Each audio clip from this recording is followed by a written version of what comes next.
This is the Vice President of the Philippines. Nagbilin na ako, ma'am. Pag namatay ako, sabi ko, huwag ka tumigil hanggang hindi mo mapatay sila. She's threatening to kill the president if she's killed. Even though Filipino politics is known for high drama, this was extraordinary. Right now, the tensions have already evolved into an open feud. The political battle between President Ferdinand Marcos Jr. and Vice President Sara Duterte is playing out like a thriller. But there's more at stake than meets the eye. Filipinos understand the underdog situation that they're in terms of geopolitics. The Philippines is on the front line of China's territorial claims in the South China Sea and would play a major role in any US effort to counter a possible Chinese invasion of Taiwan.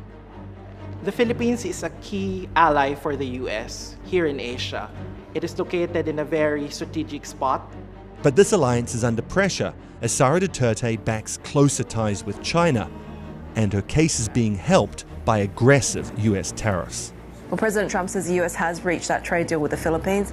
Trump's presidency has upended just about every assumption you could have about America and the world. The Philippines sits in the middle of the China-US power struggle. Which way it swings will have consequences far beyond its borders.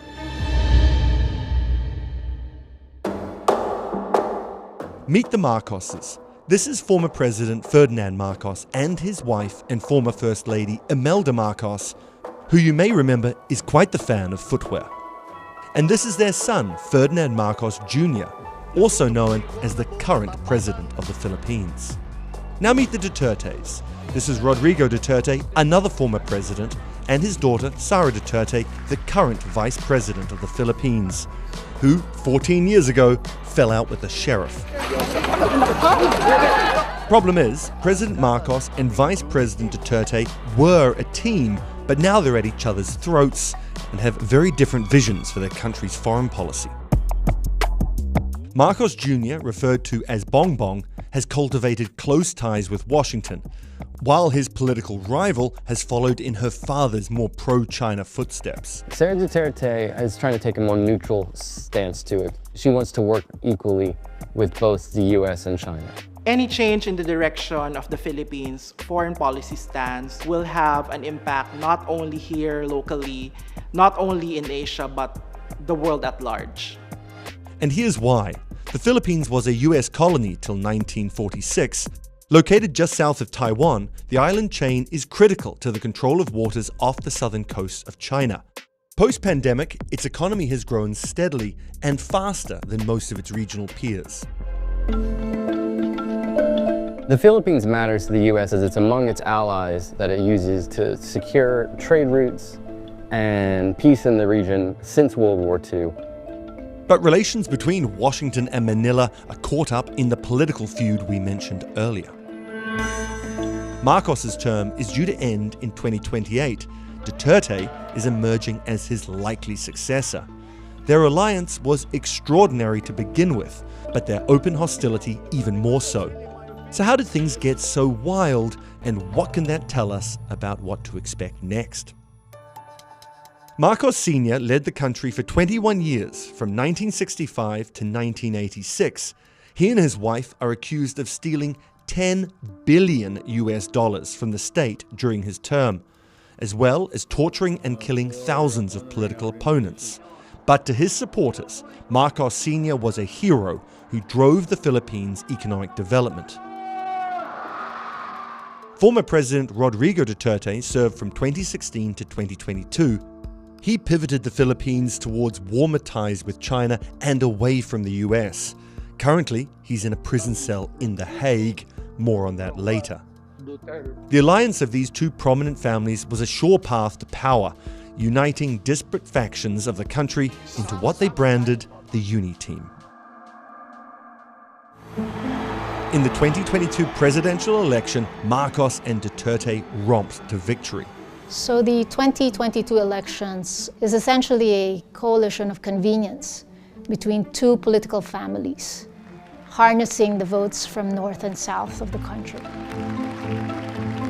It did not take a long time before the Uni Team showed problems. Sara wanted the position of Defense Secretary. She was given education, and things only got worse from there.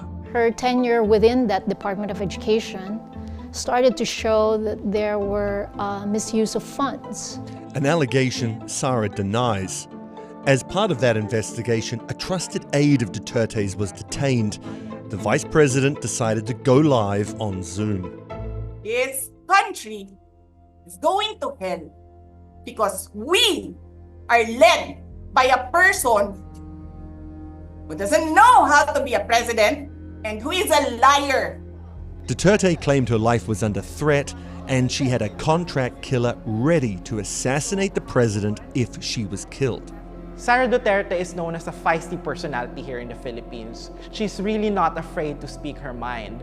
But it was really shocking at that time when you have a president and a vice president who just a few years ago were projecting an image of unity. And here you have the vice president declaring an assassination threat on the president. Is revenge from the grave a crime?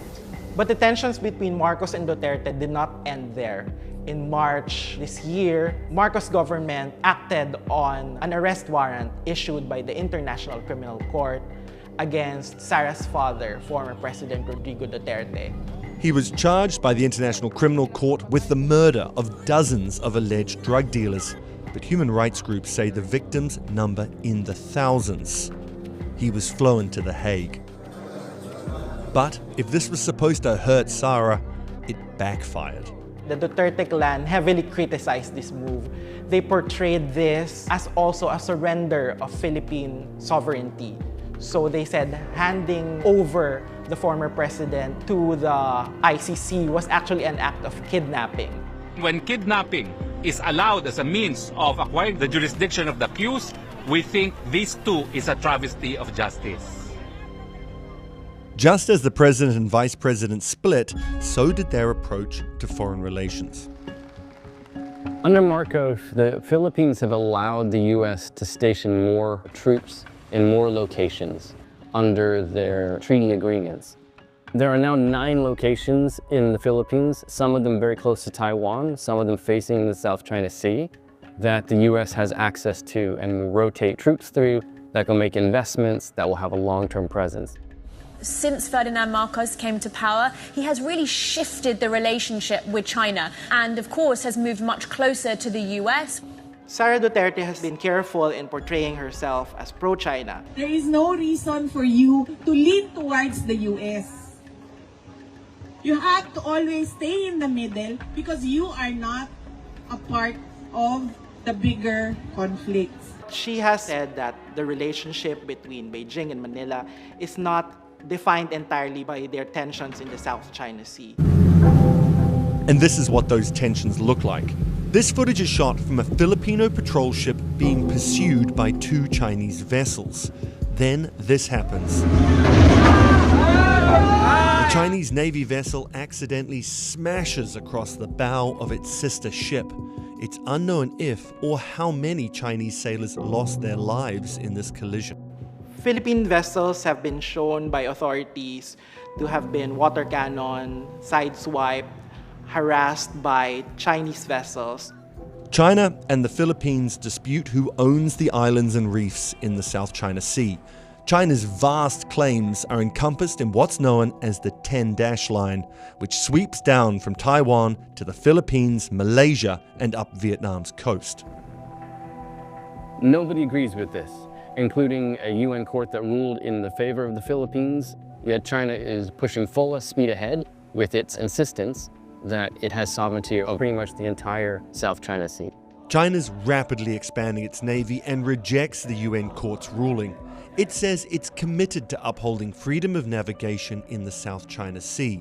The Philippines and its much smaller navy are overmatched. The country's foreign policy walks a tightrope, with Marcos and Duterte tugging in different directions. The country is very vulnerable to Beijing's influence, and without the US there to back them, there's very little they can do. US security guarantees are the bedrock of the Philippines' maritime strategy, but Trump's presidency is casting a shadow on these ties. The Philippines, just like any other country basically in the world, is a target of President Donald Trump's trade anger and tariff wars. Philippines exports to the US are being hit with a 19% tariff. President Marcos flew to meet President Trump in July this year in the hope of getting a better deal. It didn't help. Marcos got stuck with the same rate as everyone else did, despite the fact that they have opened up this access to US defense. As Trump redefines America's role in the world, nations like the Philippines are left to wonder, can they still rely on the US? The US is losing its commitment to its role as a peacemaker. And Trump is seeing these approaches to free trade and alliances as more of a hindrance to the United States. Meanwhile, the feud between Duterte and Marcos continues. Duterte has pulled off an incredible reversal of fortunes, avoided impeachment for threatening to have the president killed, and impeachment for alleged corruption. She's now, with her more China-friendly policies, the most popular candidate to be the next Philippine president. After the arrest of her father, her popularity started to increase again, and the ratings for Marcos started to decline. The Trump administration is exerting economic pressure on its allies in the region that could give the Philippines more reason to lean away from the US.